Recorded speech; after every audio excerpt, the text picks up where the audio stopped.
I was the unpaid housekeeper, cook and caretaker for my late husband's family estate, silently maintaining their legacy while my in-laws gradually reduced me to nothing more than free household help.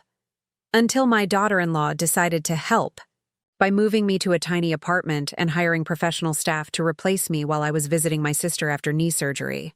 But the day she brought her interior designer to measure my living quarters for what she called a much-needed modernization, their smug conversation died in their throats.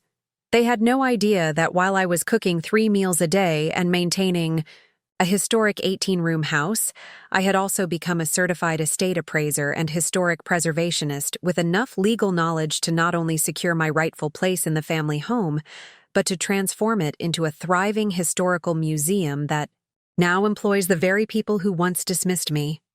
Before we continue, tell me where you're watching from, and if this story resonates with you, make sure you've subscribed, because tomorrow I'll share the exact documents that helped me reclaim my dignity and secure my future. I never imagined spending my golden years fighting for recognition in the very home I had maintained for nearly 4 decades. At 73, I had envisioned peaceful mornings tending to the historic gardens, afternoons preserving family artifacts with the care they deserved, and evenings in my cozy sitting room with a cup of tea, satisfied with another day of preserving a piece of local history. Instead, I found myself at the center of a family power struggle that tested not only my resilience, but my understanding of my own worth.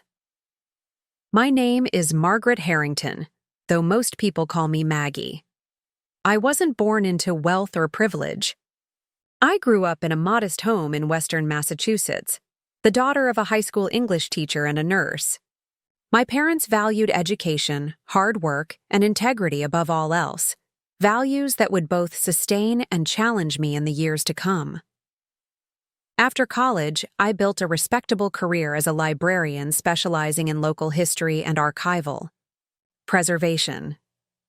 I loved my work, the careful cataloging of historical documents, the research assistance for scholars and townspeople, the quiet satisfaction of preserving the past for future generations. By my late 30s, I had established myself professionally, owned a small but charming cottage near the town center, and had created a life that suited my thoughtful, orderly nature. I met Charles Harrington at a fundraising gala for the Historical Society in 1983. At 44, he was the bachelor son of one of the county's oldest families, a gentle intellectual more interested in researching his family's history than in managing their considerable assets. We connected over a shared passion for historical preservation and local architecture, spending that first evening deep in conversation about the challenges of maintaining historic properties in the modern era. "You understand?" he said with evident relief as we discussed the difference between preservation and mere renovation. So few people appreciate the significance of maintaining historical integrity. Our courtship was conducted through historical society meetings, visits to regional archives, and long walks through historic neighborhoods. Charles was different from any man I'd known. Cultured, thoughtful, passionate about history in the same way I was, but from the perspective of someone whose family had helped create that history. I fell in love with his mind first, then with the man himself. When he proposed a year later, he warned me that marrying into the Harrington family meant embracing certain traditions and expectations. "Mother handles all the household affairs," he explained as we sat in the garden of the family estate, Oakwood Manor. "She's particular about how things are done. Family traditions, you know." I nodded, believing I understood. After all, many families had their traditions, their ways of doing things. What I didn't fully comprehend was how completely those traditions would come to dictate my life, or how the warm welcome I initially received would gradually cool into something quite different. We married in the spring of 1984 in a ceremony that reflected the Harrington family's standing, not lavish by society standards, but certainly more formal than anything I had envisioned. Charles's parents, Howard and Eliza Harrington, hosted the reception at Oakwood Manor, an impressive 18-room Victorian mansion that had been in the family since 1885. The estate was breathtaking: 12 acres of manicured grounds, formal gardens, and architectural details that would have made any preservationist swoon. After a brief honeymoon in Charleston, South Carolina, chosen for its historical architecture naturally, we returned to Millfield and settled into the carriage house on the Oakwood property that had been converted into a separate residence years earlier. Charles explained that this arrangement made sense. His aging parents needed him nearby, and eventually we would inherit the main house. In the meantime, I could continue my work at the library while helping with special projects related to the family archives. The first few years were genuinely happy ones. I continued my career. Charles pursued his historical research, and we spent weekends exploring regional historical sites or working together on cataloging the extensive collection of Harrington family papers. I developed a cordial, if somewhat formal, relationship with my in-laws, particularly Eliza, who seemed pleased by my interest in family history and proper preservation techniques. On weekends, I often assisted with special projects at the main house, helping to inventory antiques, organizing historical documents, occasionally assisting with dinner parties when the Harringtons entertained. I found satisfaction in contributing to the preservation of such a historically significant property and appreciated the opportunity to apply my professional skills to a family legacy. Everything changed in our 5th year of marriage when Eliza suffered a severe stroke that left her partially paralyzed and unable to speak clearly. Howard, already in his 80s and increasingly frail himself, couldn't manage the household alone. The family briefly discussed hiring professional help, but concerns were raised about strangers having access to valuable antiques and historical documents. Perhaps Margaret could assist temporarily, Howard suggested during a family meeting that included Charles's older brother Richard and his wife Patricia, who lived in a modern home across town. After all, she has a background in preservation and understands the historical significance of the house and its contents. All eyes turned to me expectantly. Charles squeezed my hand.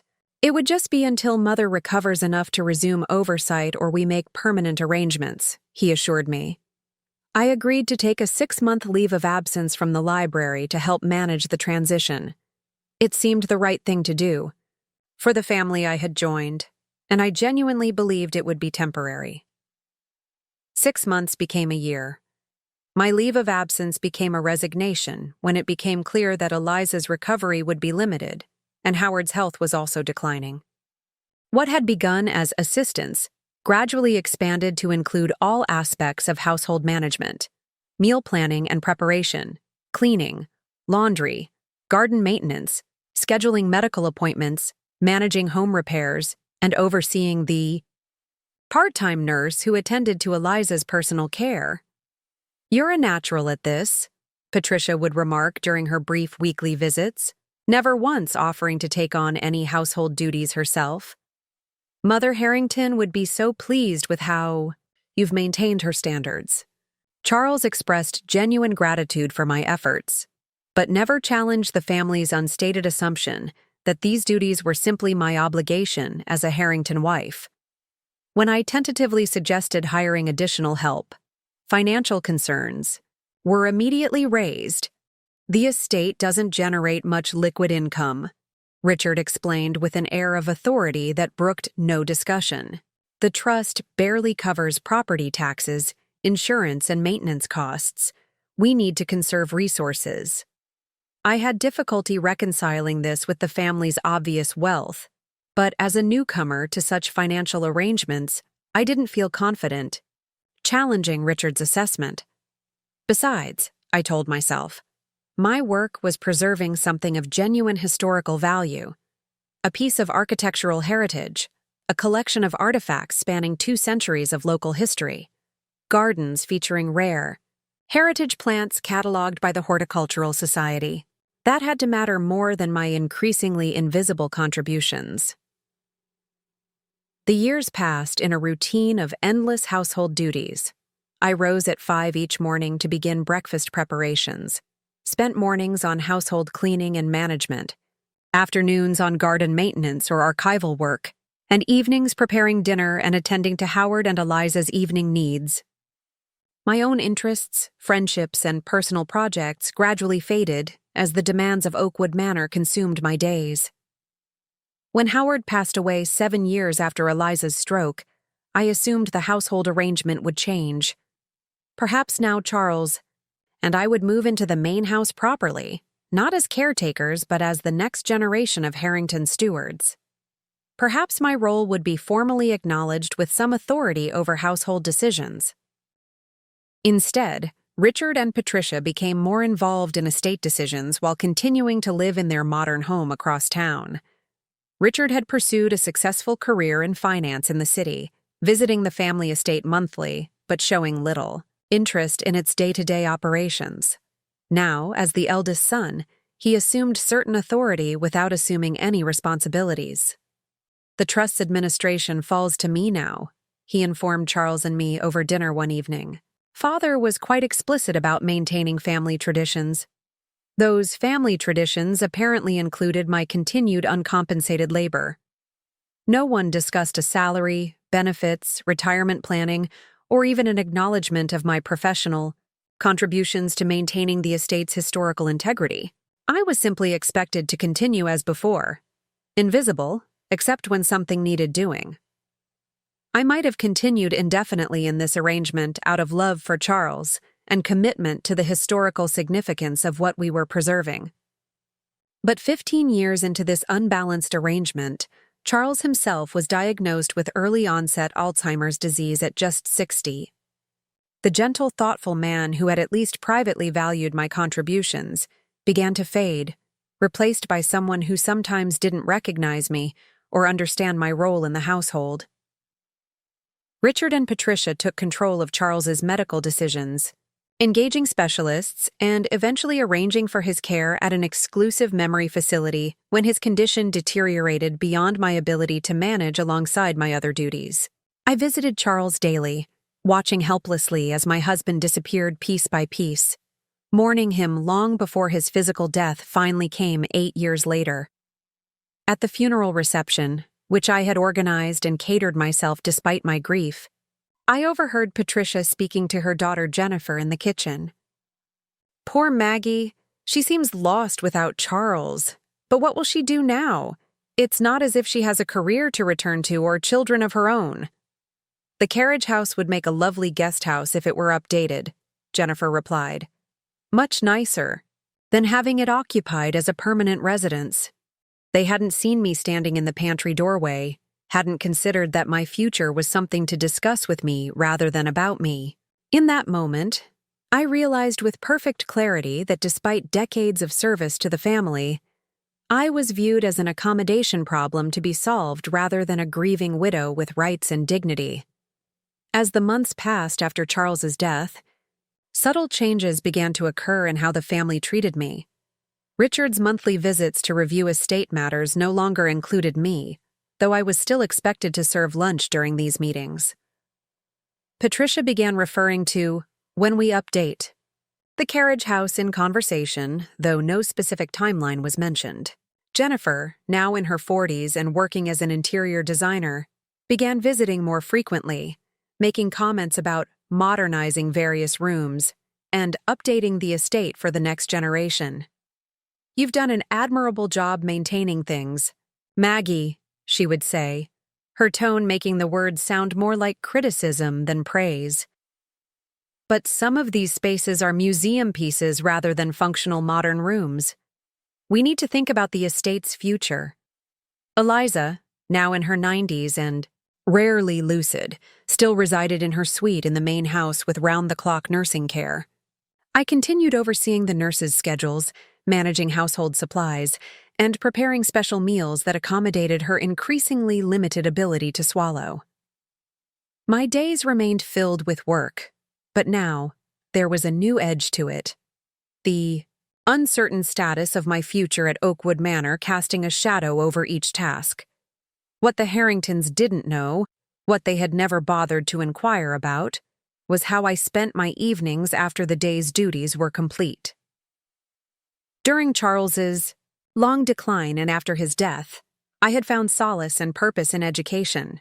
Using the estate's computer during quiet evening hours, I had enrolled in online courses through the State University's Extension Program and the National Trust for Historic Preservation. It began simply as a way to better care for Oakwood Manor.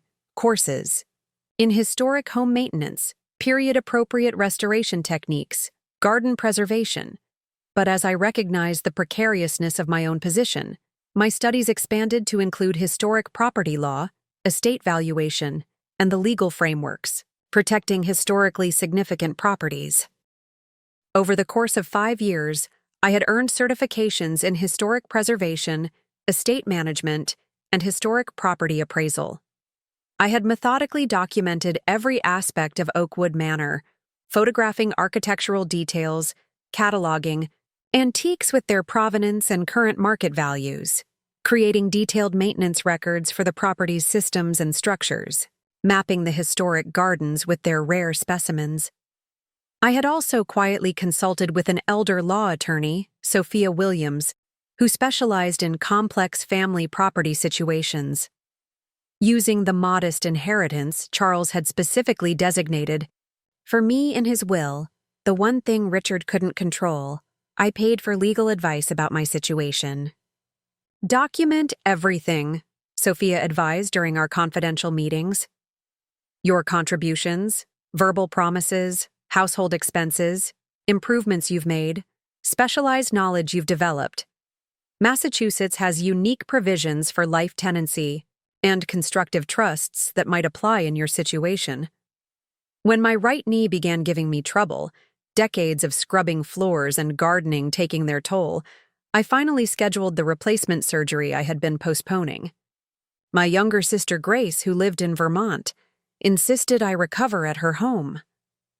You need someone to take care of you for a change, she said firmly. 6 weeks where you're not responsible for an enormous house and everyone in it. Richard and Patricia encouraged this plan with suspicious enthusiasm. Perfect timing, Patricia noted. Jennifer has been wanting to assess the carriage house for potential updates. This will give her free access while you're away. I agreed to the arrangement, not because I wanted renovations to my home, but because I needed the surgery and recovery support. Before leaving, I carefully secured my personal documents, research materials, and the extensive estate documentation I had compiled over the years, storing everything in a locked cabinet at Sophia's office, rather than leaving it vulnerable. At the carriage house, the surgery went well, and Grace proved to be an attentive caregiver, indignant on my behalf as I shared more details about my decades at Oakwood Manor. They've treated you like unpaid staff, she fumed one evening as we sat in her cozy living room. Worse than staff, at least employees get salaries, benefits, and time off. It wasn't all bad. I found myself defending the arrangement out of long habit. I loved Charles, and the estate is historically significant. My work preserved something important. Your work deserves recognition and compensation, Grace insisted, and security for your future. 3 weeks into my recovery, I received an unsettling call from Mrs. Peterson, one of our neighbors whose family had lived next door to Oakwood Manor for generations. Maggie, dear, I thought you should know there's been a moving truck at the carriage house for 2 days now. Quite a lot of furniture being taken out. A cold feeling settled in my stomach. My furniture? I believe so. I recognized your grandmother's rocking chair and that lovely writing desk Charles refinished for you. I ended the call and immediately phoned Richard, who answered with obvious reluctance. Ah, Maggie. Yes, Jennifer has begun the carriage house renovations. We discussed this before your surgery, if you recall. We discussed assessments, not removing my personal property, I replied, struggling to keep my voice steady. Where are my belongings being taken? To storage temporarily, he assured me, his tone falsely soothing. Jennifer found the furniture too dated for the new concept. We've reserved a lovely assisted living apartment at Sunshine Meadows. 1 bedroom, very modern, all meals provided. Much more appropriate for someone your age and physical condition. The presumption, That my home could be emptied, my possessions removed, my future decided without so much as a consultation, left me momentarily speechless. When I found my voice, I surprised myself with its clarity and firmness. "Richard, I'm not moving to Sunshine Meadows or anywhere else. Please have all my belongings returned to the carriage house immediately. We can discuss any proposed changes when I return next week." His laugh carried a dismissive confidence that only strengthened my resolve. "Maggie, be reasonable. Jennifer has already paid deposits to contractors. The carriage house renovation starts Monday. Your things won't fit in the new design, and, frankly, at your age, you shouldn't be rattling around alone in a historic property anyway. This is for your own good." "I'll be home on Friday," I replied, ending the call before I said something I might regret. Immediately, I called Sophia Williams and explained the situation. Her response was swift and reassuring. "Don't worry, Maggie. We've prepared for this possibility. Sit tight at your sister's until Friday. I'll handle the immediate issues and meet you at Oakwood when you return." The next 3 days passed in a blur of strategic planning. Grace offered to accompany me back to Millfield, her protective instincts in full force. I accepted gratefully, knowing that the confrontation ahead would require all my courage and every resource I had quietly gathered during years of invisible labor. Friday morning arrived clear and crisp, a perfect New England autumn day that belied the storm brewing at Oakwood Manor. As Grace drove us up the long, maple-lined driveway, I could see unusual activity around the carriage house. Jennifer's luxury SUV parked carelessly on the lawn, a contractor's truck in the circular drive, and a dumpster positioned near my former garden shed. Instead of heading to the carriage house, I directed Grace to the main entrance of the manor. If I was going to reclaim my dignity and rightful place, I would do so through the front door, not the service entrance I had used for convenience during my years of caretaking. Sophia Williams was waiting as promised, her professional attire, and calm confidence a stark contrast to my travel-rumpled appearance. What I lacked in polish, however, I made up for in determination. Decades of underestimation had prepared me perfectly for this moment. "Ready?" Sophia asked simply. "More than ready," I replied, straightening my shoulders as I prepared to enter the home I had maintained for 38 years, not as the invisible help, but as someone with rights, knowledge, and purpose that no one in the Harrington family had bothered to recognize. The heavy oak door opened to reveal Jennifer and Patricia in the grand foyer, mid-conversation with a young man clutching a tablet who appeared to be an interior designer. All three looked up in surprise at our entrance. Clearly, no one had expected me to return directly to the main house, rather than the now emptied carriage house. "Maggie!" Patricia recovered first, her smile not reaching her eyes. "We weren't expecting you until later, and you've brought guests." "Patricia, Jennifer," I greeted them with a calm that belied the anger and hurt simmering beneath the surface. "This is my sister Grace and my attorney, Sophia Williams. We're here to discuss some urgent matters regarding the estate and my position within it." The word attorney had an immediate effect, Jennifer's confident posture faltering slightly as she exchanged a quick glance with her mother. "Attorney, surely that's unnecessary for a family discussion," Patricia replied, her voice tight. "Richard will be here this afternoon. Perhaps we should wait." "I'm afraid this can't wait," Sophia interjected smoothly. "Mrs. Harrington has returned to find her home emptied without consent, and plans made to relocate her without consultation. These are serious matters requiring immediate attention." "Mrs. Harrington is Eliza," Jennifer corrected automatically. "Maggie is—" She hesitated, seemingly unable to define exactly what I was in the family structure. "Margaret Harrington is Charles Harrington's widow and has been the primary caretaker of this estate for 38 years, Sophia stated firmly. "She has well-established rights regarding both the property and her residence here, which we're prepared to assert legally.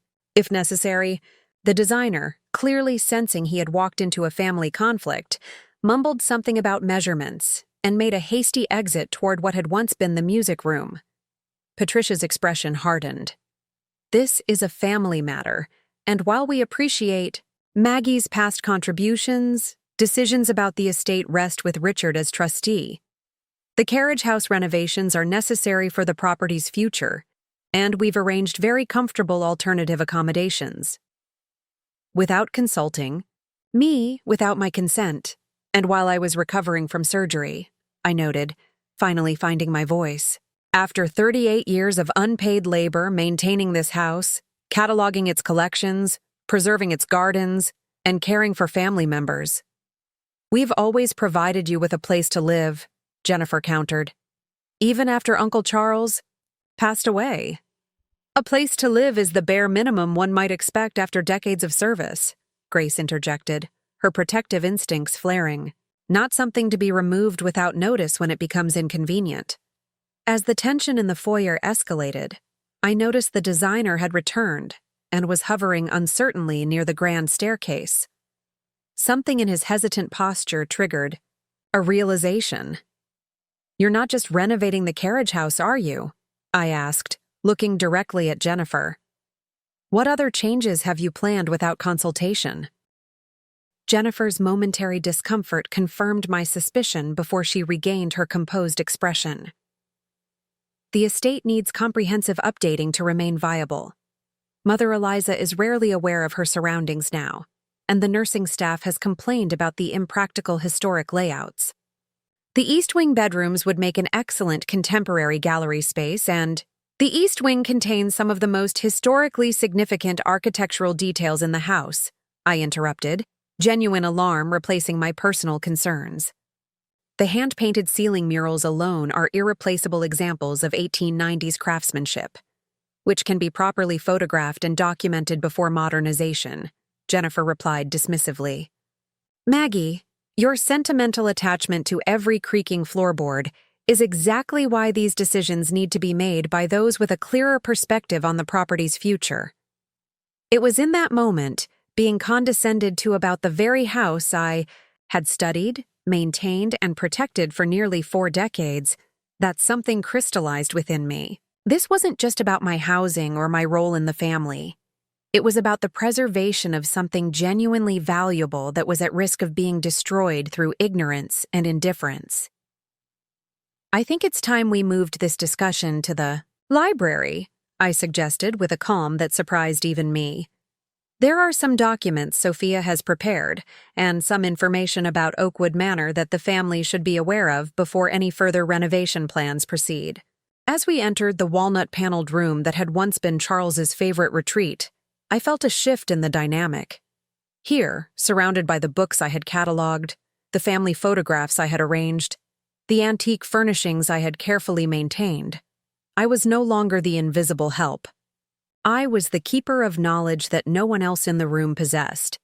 Knowledge that was about to change everything about how the Harringtons viewed both me and Oakwood Manor itself. Little did Patricia and Jennifer know that their carefully orchestrated plan to remove me from the estate was about to encounter an obstacle they never anticipated. A 73-year-old woman who was far from ready to be marginalized, manipulated, or moved out of the home she had earned through decades of dedicated service. Their mistake wasn't just ethical or moral, it was strategic. They had severely underestimated who they were dealing with, and they were about to discover just how costly that miscalculation would be. The library had always been my favorite room in Oakwood Manor. With its floor-to-ceiling, walnut bookshelves, leaded glass windows, and the subtle scent of leather bindings and beeswax polish, it embodied everything I loved about historical preservation. Charles and I had spent countless hours here cataloging family papers, discussing architectural details and planning restoration projects. Now it would serve as the backdrop for my long-overdue stand against years of invisibility and disregard. Sophia set her briefcase on the massive oak table at the center of the room, the same table where I had sorted family letters dating back to the Civil War, where I had taught myself to identify authentic period silver by comparing pieces from the Harrington collection, where I had spent thousands of hours maintaining a history that was never truly mine. Patricia took a seat with practiced elegance, while Jennifer remained standing near the fireplace, her posture conveying impatience rather than concern. Grace positioned herself supportively beside me, her presence a tangible reminder that I was not as alone as the Harringtons had assumed. "I'd prefer to wait for Richard," Patricia began, her fingers nervously adjusting a pearl earring. "As trustee, he should be part of any significant discussion about estate matters." "We'll certainly meet with Richard later," Sophia replied while organizing several folders on the table. "But first, there are some immediate issues that need addressing, particularly the removal of Mrs. Harrington's personal property without consent." "It's all in climate-controlled storage," Jennifer interjected. "Nothing has been damaged, and the transition to the Sunshine Meadows apartment can be arranged within days. We've been on their waiting list for months. They rarely have openings." The casual revelation that they had been planning my removal for months, while I continued cooking their meals and tending their gardens, sent a wave of cold clarity through me.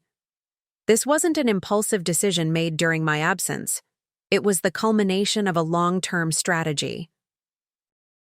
"I won't be moving to Sunshine Meadows," I stated firmly. "My home is here, where I have lived and worked for 38 years. Patricia sighed with theatrical patience. "Maggie, dear, I understand you're attached to the carriage house, but you must see that this arrangement was always temporary. The estate has needs that extend beyond personal sentiments." "I quite agree about the estate's needs," I replied, nodding to Sophia, who opened the first folder and placed several documents on the table. "Which is precisely why I've spent the past 5 years becoming certified in historic preservation, estate management, and property appraisal, to ensure Oakwood Manor receives the proper care and protection it deserves." The momentary silence that followed was broken only by Jennifer's incredulous laugh. "You took some online courses? That's hardly—" Mrs. Harrington completed accredited certification programs through the National Trust for Historic Preservation and the American Society of Appraisers, Sophia interrupted, sliding the credentials across the table. "She is formally qualified in areas directly relevant to the proper management of this historically significant property." Patricia barely glanced at the certificates. "That's commendable, Maggie, but doesn't change the fundamental arrangements of the estate trust. Richard remains the trustee and decision-maker regarding property matters." "You're absolutely right about Richard's legal position," I agreed, surprising her with my easy concession. "Which is why I've been particularly concerned about his plans for the East Wing renovations that Jennifer mentioned. As you may not be aware, Oakwood Manor was listed in the National Register of Historic Places in 1997. This was my first strategic revelation, one that elicited immediate reactions from both women. Jennifer's expression shifted from dismissive to wary, while Patricia's composure faltered momentarily. "That's impossible," Jennifer said flatly. "We would have known about such a designation."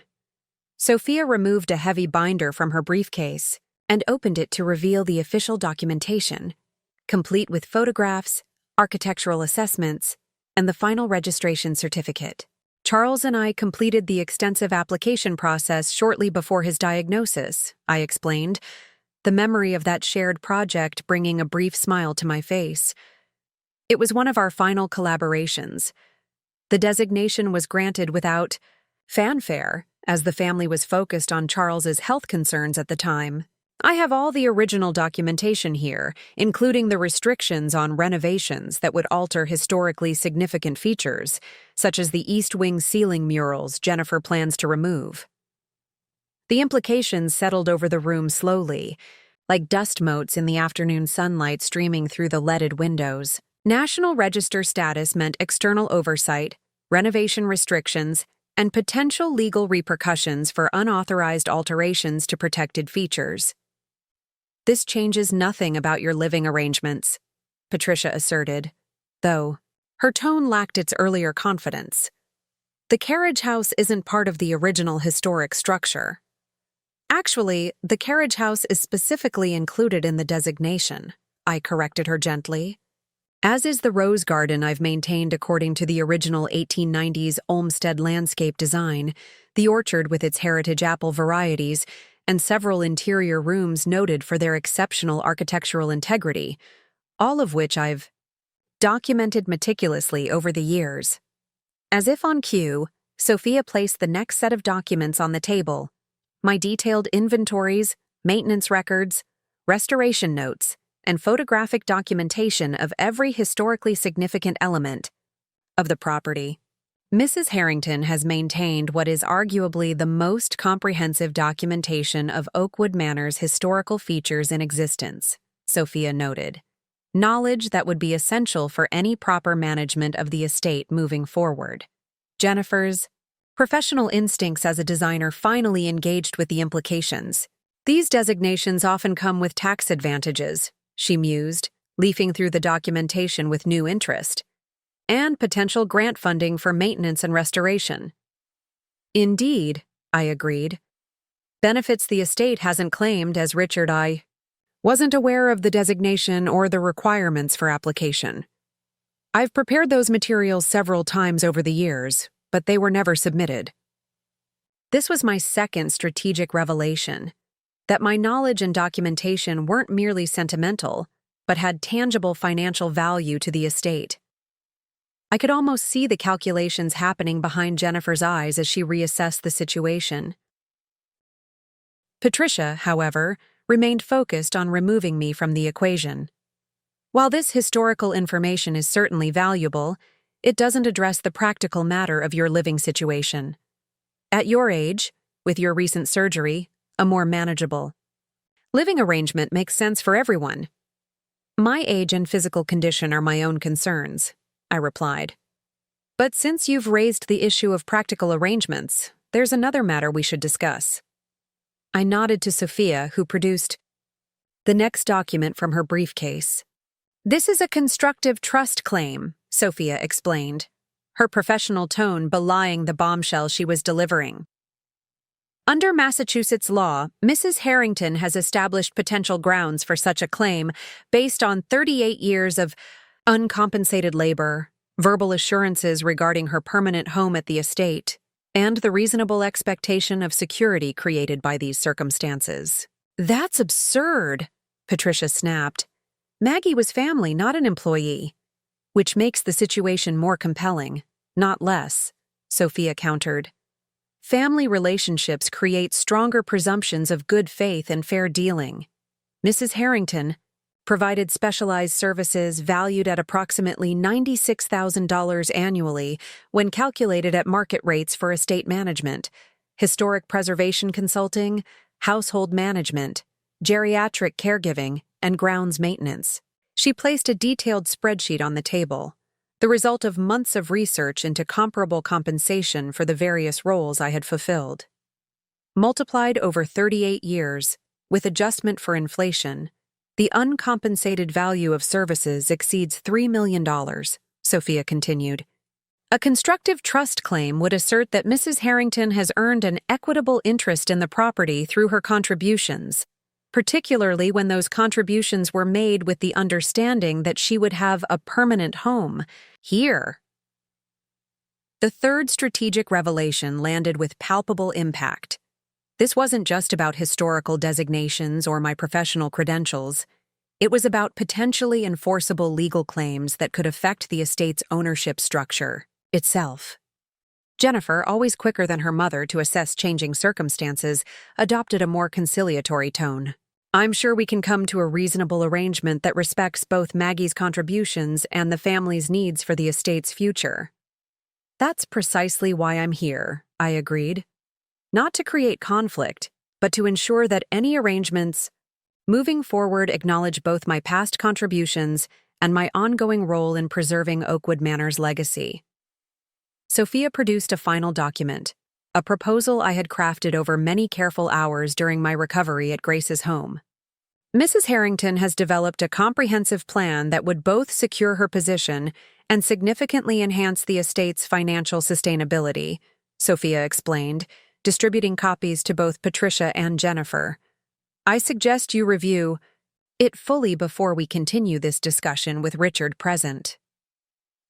The proposal outlined a new vision for Oakwood Manor, one that transformed it from a financial burden into a sustainable historic site with multiple revenue streams. Drawing on my years of research into similar historic properties, I had developed a plan to establish Oakwood Manor as a limited-access historical museum, educational center, and event venue, while maintaining family living quarters in designated areas. The plan included creating a 501(c)(3) nonprofit organization to oversee the historic aspects of the property, enabling tax benefits and grant eligibility. Establishing limited public tours of historically significant rooms and gardens, creating revenue while preserving family privacy. Developing educational programs in historic preservation techniques, potentially in partnership with regional universities. Creating a small but specialized research library featuring the Harrington family archives.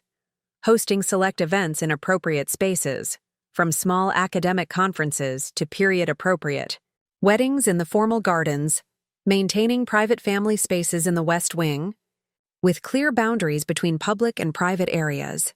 Most importantly, it established my role as executive director of the new Oakwood Manor Historic Trust for a minimum of 10 years, with lifetime residential rights in the carriage house and a modest salary commensurate with my qualifications and responsibilities.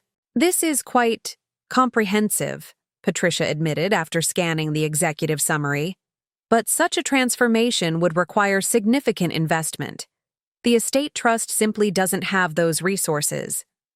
I've anticipated that concern, I replied, turning to the financial section of the proposal. That's why I've already secured preliminary commitments for initial funding. This fourth revelation, that I had been developing external support for my vision, clearly startled them both. What do you mean commitments? Jennifer asked sharply. From whom? From several sources with vested interests in historic preservation, I explained. The State Historical Commission has expressed interest in supporting the cataloging and digitization of the Harrington archives, particularly the Civil War-era correspondence. The Architectural Heritage Foundation has a grant program specifically for properties with National Register status undertaking preservation-focused transformations. And the Millfield Historical Society, where I served on the board before my marriage, has offered both volunteer support and a modest financial contribution to help establish public educational programs. You've been arranging all this behind our backs. Patricia's indignation was predictable but weakened by the obvious benefits my arrangements offered to the estate. I've been exploring opportunities to preserve Oakwood Manor's legacy while creating financial sustainability, I corrected her gently. Something I've attempted to discuss with Richard numerous times over the years, only to be dismissed as overstepping my role. Now, those conversations have progressed to preliminary commitments based on the property's historical significance. Commitments that would be jeopardized by inappropriate renovations or the loss of the person most knowledgeable about the estate's historical features. The implication was clear. Removing me wouldn't just potentially trigger legal complications through the constructive trust claim. It would also derail access to significant funding opportunities that could secure the estate's future. Jennifer, always the pragmatist, recognized the shift in leverage. These are interesting proposals that deserve consideration, but they represent a dramatic change in how the estate has operated for generations. Richard will need time to review everything properly. Of course, I agreed reasonably.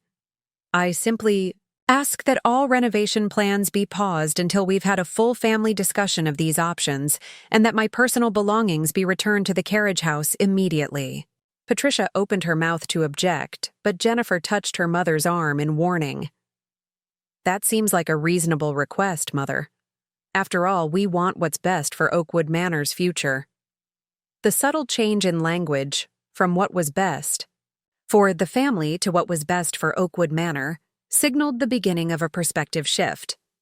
For the first time, the estate itself, with its historical significance and preservation needs, was being centered in the conversation rather than treated as a mere asset to be modernized according to current trends. As if on cue, we heard the front door open and Richard's voice calling out from the foyer. "Patricia, Jennifer, is that Maggie's sister's car outside?" "In the library, Richard," Patricia called back, her voice conveying a warning that something unexpected awaited him. Richard Harrington entered the room with the confident stride of someone accustomed to controlling every situation. At 68, he cut an imposing figure, tall, silver-haired, dressed in the business casual attire that suggested both affluence and authority. His expression shifted from mild curiosity to wariness as he took in the scene. The documents spread across the library table, Sophia's professional presence, my sister standing protectively beside me. "What's all this?" he asked, his tone suggesting annoyance rather than concern. "Maggie has returned earlier than expected," Patricia explained carefully. "With her attorney. They have some concerns about the carriage house renovations.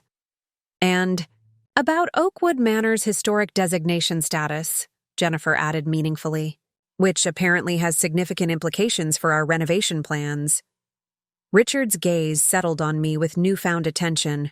For perhaps the first time in decades, he was seeing me not as the convenient household help, but as someone presenting an unexpected challenge to his authority. "I was handling the carriage house situation, Maggie," he said, his tone suggesting I had somehow overreacted. "There was no need to involve attorneys. The situation being the removal of my personal property without consent and plans to relocate me without consultation," I replied evenly. I believed legal guidance was entirely appropriate, particularly given the broader implications for the estate. Richard turned his attention to Sophia. "And you are?" "Sophia Williams, representing Mrs. Harrington," she replied, extending her card. "We were just discussing some important information about Oakwood Manor's historical designations and the potential financial opportunities these present for the estate. Opportunities that rely heavily on Mrs. Harrington's specialized knowledge and documentation." Richard took the card but didn't look at it, his attention caught by the mention of financial opportunities. Like Jennifer, he was quick to recognize potential advantages, regardless of their source. "Perhaps we should continue this discussion." "In my study," he suggested, attempting to reassert control over the situation. "More comfortable there." "The library is perfect, thank you," I replied pleasantly but firmly. "All the relevant documentation is already arranged here, and we've made significant progress in our discussion." For a moment, I thought he might insist on relocating simply to demonstrate his authority. Instead, he took a seat at the head of the table, a position that would normally signify his leadership, but now merely made him another participant in a meeting I had effectively orchestrated. Over the next 2 hours, we repeated much of the earlier discussion for Richard's benefit, presenting each element of my documentation, credentials, and proposal. Unlike Patricia, who had responded primarily with indignation, Richard listened with calculating attention, asking pointed questions about the financial projections, grant eligibility requirements, and operational structure of the proposed historic trust. "These visitor number projections seem optimistic," he noted, reviewing the financial models. "What makes you think there's sufficient interest in Oakwood Manor to sustain regular tours?" The Millfield Historical Society already receives dozens of inquiries annually about visiting the property, which they currently have to decline, I explained. The Harrington family's connection to both the Civil War and early industrial development in the region creates natural interest among history enthusiasts and educational groups. And Jennifer's own professional assessment of the architectural significance suggests she recognizes the property's unique appeal. Jennifer nodded reluctantly. The hand-painted murals in the East Wing alone would draw serious architectural historians. And the Olmsted Gardens are among the few remaining examples of his residential work in the region that haven't been significantly altered. Richard continued his methodical review of the proposal, focusing particularly on the financial and legal sections.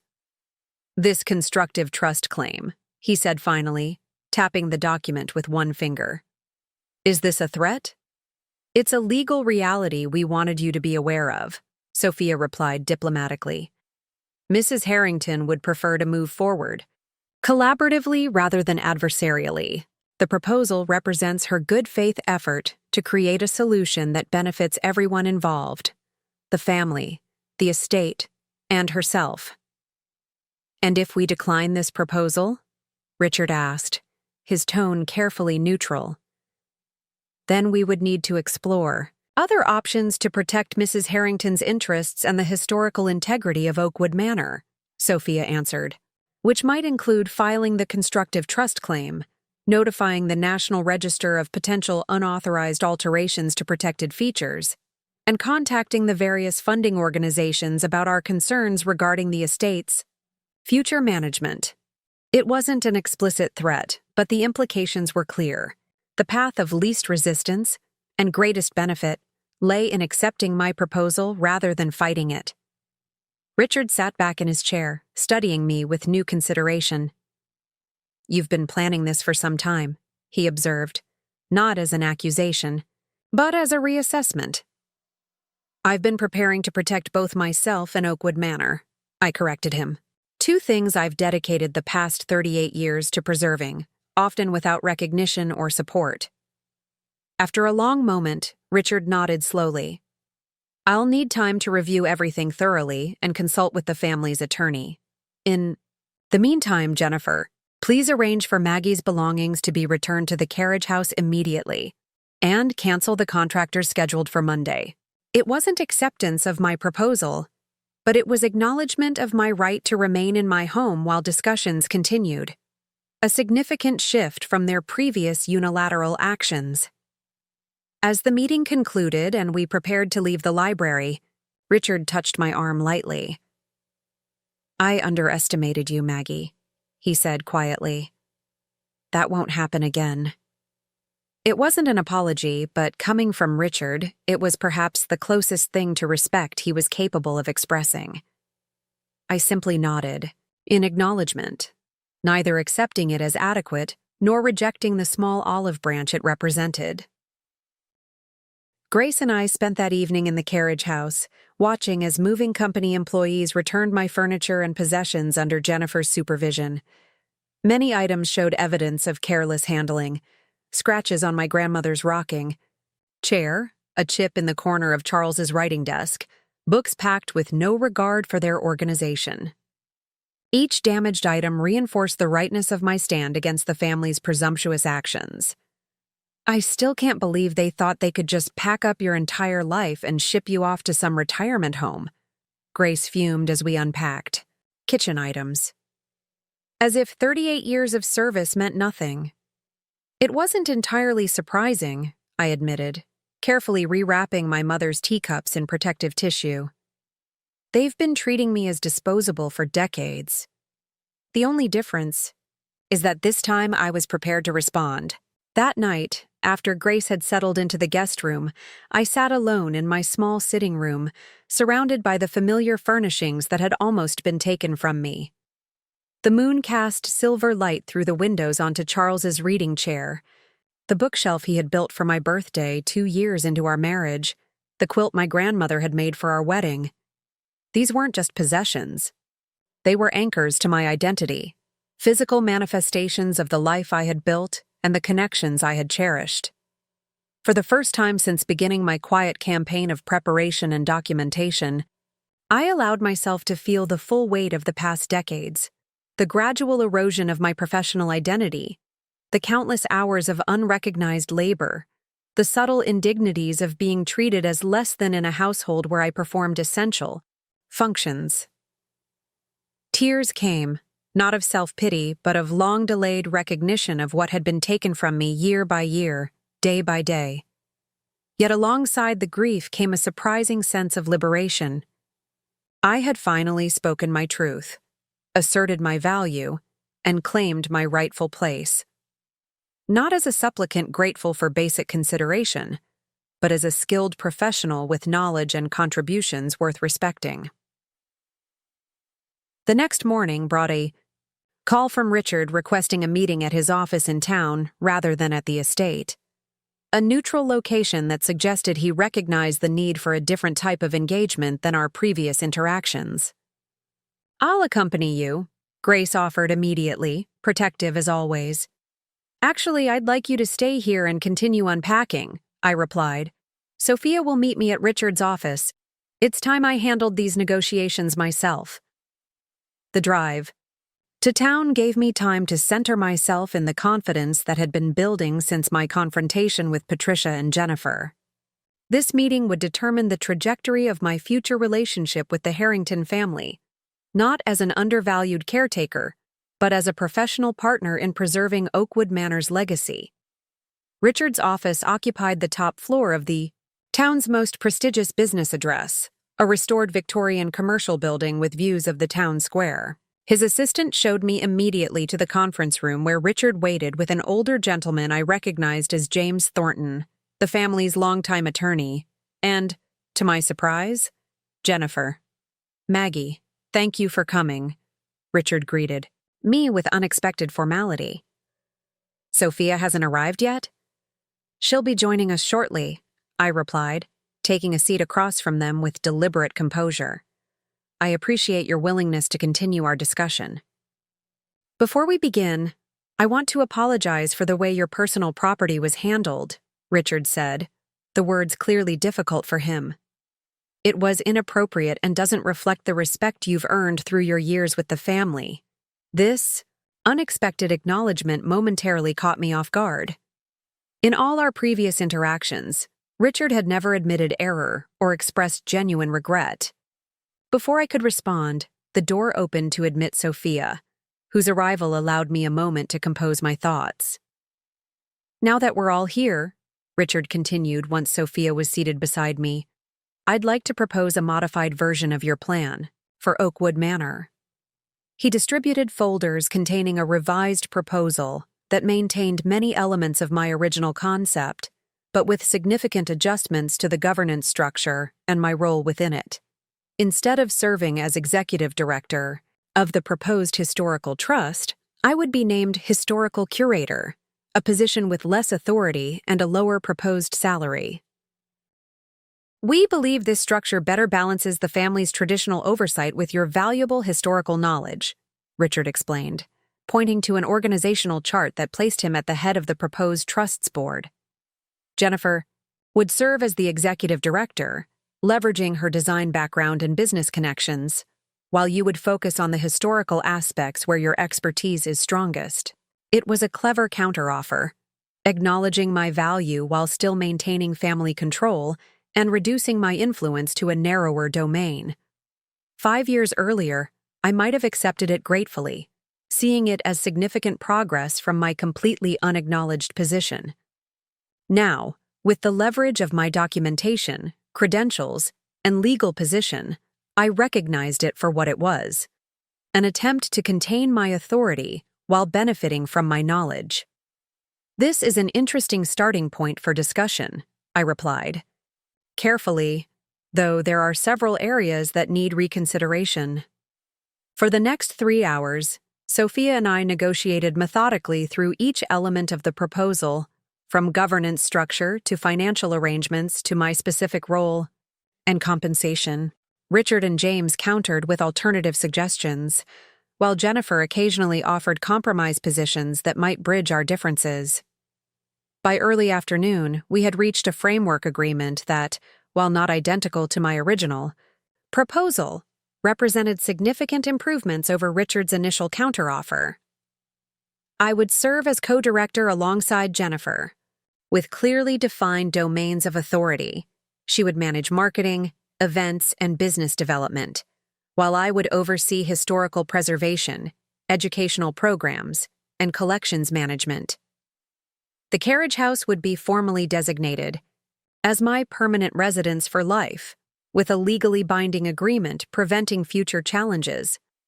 I would receive a modest but fair salary reflective of my professional qualifications. plus health insurance and retirement benefits, a significant change from decades of uncompensated service. The board of the new Oakwood Manor Historical Trust would include both family members and independent preservation professionals, ensuring balanced governance.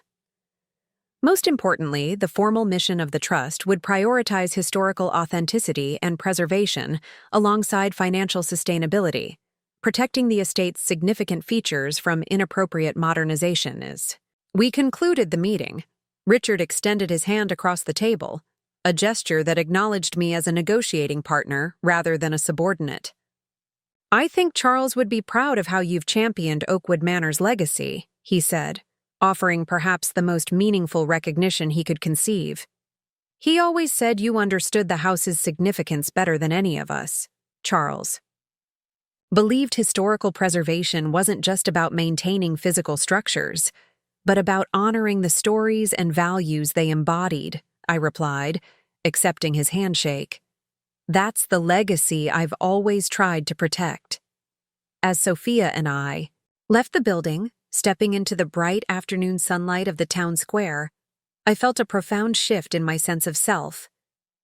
For decades, I had moved through the world as an auxiliary character in the Harrington family narrative, my value measured by the services I provided rather than the knowledge and passion I contributed.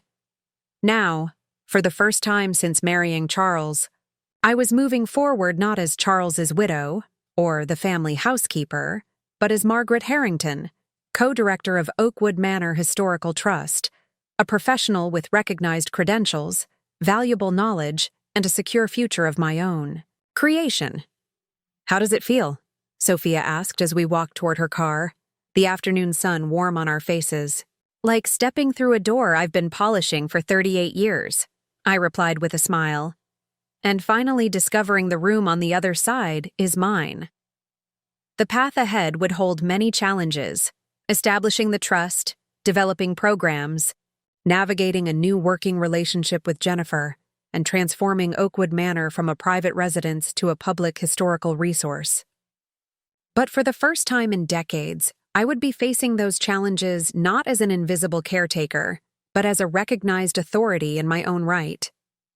Sometimes, I reflected, the most unexpected decisions are not dramatic gestures of rebellion, but quiet, methodical preparations for the moment when opportunity and necessity align. My decision to educate myself, document my contributions, and develop external support hadn't seemed revolutionary as I worked on each piece during quiet evening hours.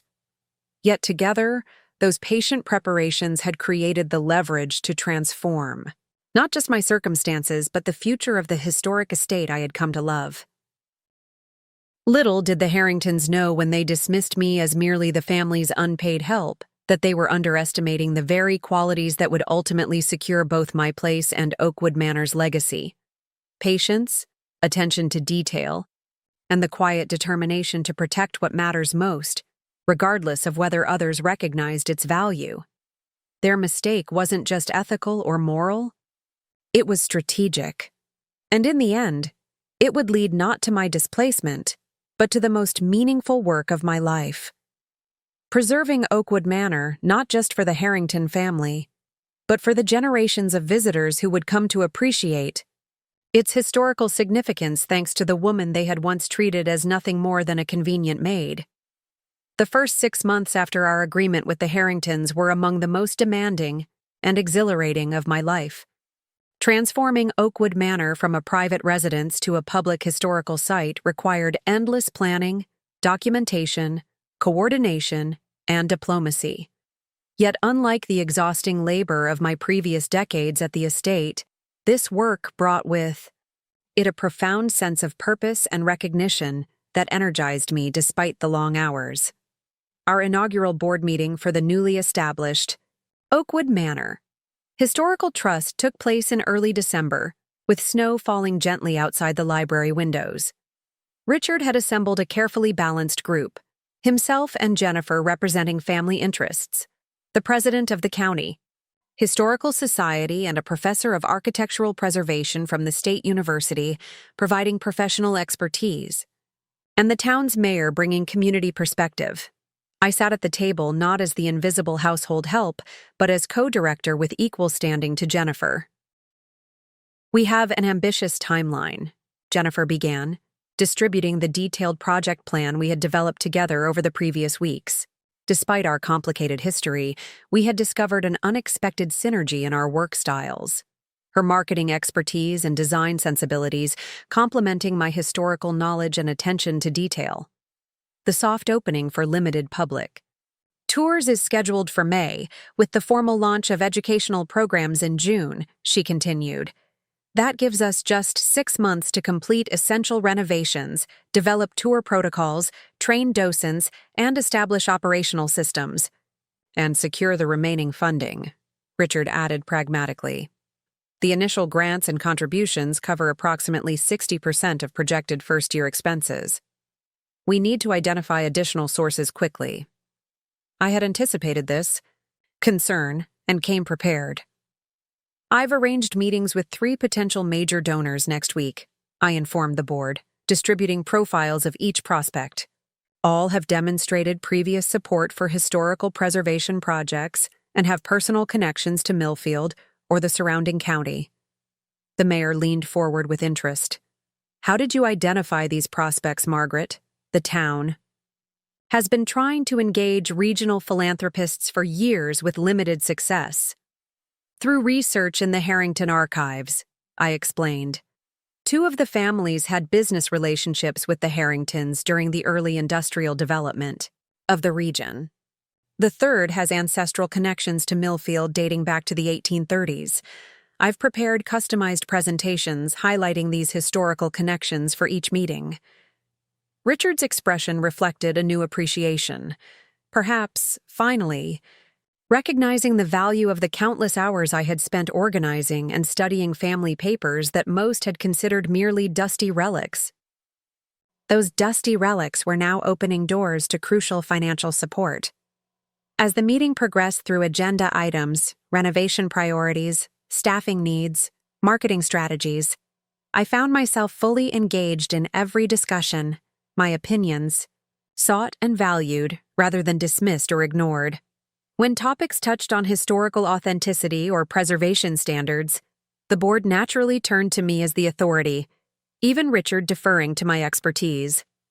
Most striking was the shift in how Jennifer and Richard addressed me. Gone were the dismissive, "Maggie, dear," and the subtle tone of condescension that had characterized our interactions for decades.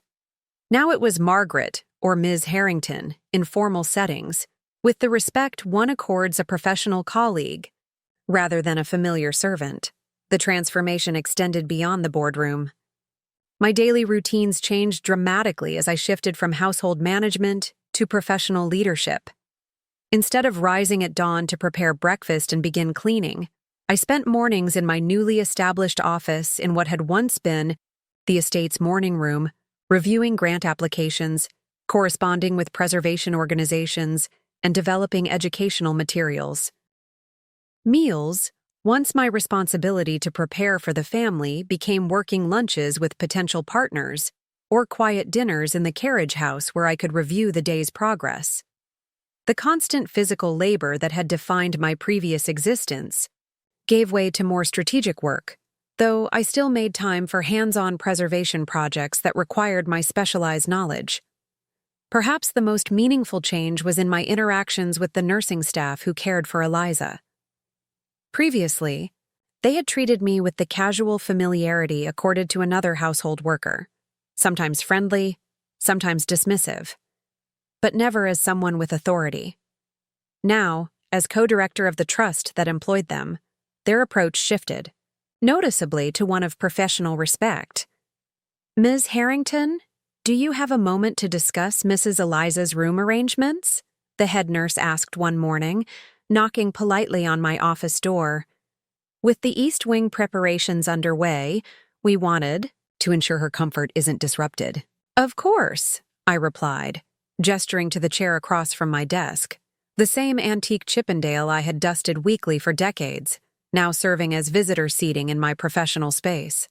Her well-being remains a priority regardless of the other. Changes happening at Oakwood. As we discussed ways to minimize disruption to Eliza's routines during the upcoming renovations, I reflected on the irony of the situation. For years, I had made similar suggestions about Eliza's care, only to have them dismissed or ignored by the same staff who now sought my input. The change wasn't in my knowledge or commitment, only in how others perceived my role and authority, the pie. Donor meetings I had arranged proved even more successful than anticipated. My detailed research had uncovered not just general connections between these potential benefactors and Oakwood Manor, but specific personal links that resonated deeply with each. For Elizabeth Carrington, whose family had supplied lumber to the Harringtons' furniture factory in the 1890s, I had located original correspondence between our families, including a charming note from her great-grandmother to Eliza's grandmother sharing gardening advice. Her delight at this unexpected connection to her ancestor resulted in a substantial donation specifically dedicated to restoring the heritage gardens. "I had no idea this correspondence existed," she exclaimed, carefully examining the delicate handwriting. "My family always spoke of the business relationship with the Harringtons, but never mentioned this personal connection between the women. Women's contributions often went unrecorded in official histories," I observed, "but they maintained networks of knowledge and support that were essential to these communities. Your great-grandmother's expertise in cultivating heritage roses clearly influenced the garden design we're working to restore." Her generous check was accompanied by a note expressing appreciation for bringing to light the overlooked contributions of women to our local history. An acknowledgement that felt personally significant given my own decades of invisible labor. The second donor, a technology entrepreneur with ancestral roots in Millfield, was captivated by the Civil War-era Harrington letters I had meticulously preserved. His commitment to digitizing the entire collection and creating an online educational resource exceeded our funding request by nearly 40%. "These documents shouldn't just be preserved, they should be accessible to students and researchers everywhere," he insisted, already envisioning the digital platform. The Harrington perspective on local industrial development during the war years offers insights that aren't available in standard historical accounts. The third meeting, with a regional foundation focused on architectural preservation, initially seemed less promising. The foundation director was polite but measured, explaining that they had already allocated most of their annual grants. "We appreciate Oakwood Manor's historical significance," she said carefully, "but we typically focus on properties in more immediate danger of loss or inappropriate development." Rather than press for reconsideration, I invited her to tour the East Wing, where Jennifer and I had been documenting the hand-painted ceiling murals in preparation for careful restoration. As we entered the room, afternoon sunlight illuminated the delicate brushwork depicting native birds among flowering branches, a masterpiece of Victorian decorative art that had been hidden under decades of dust and neglect. "These are Emmeline Bradford's work," I explained, watching the director's expression shift from polite interest to genuine excitement.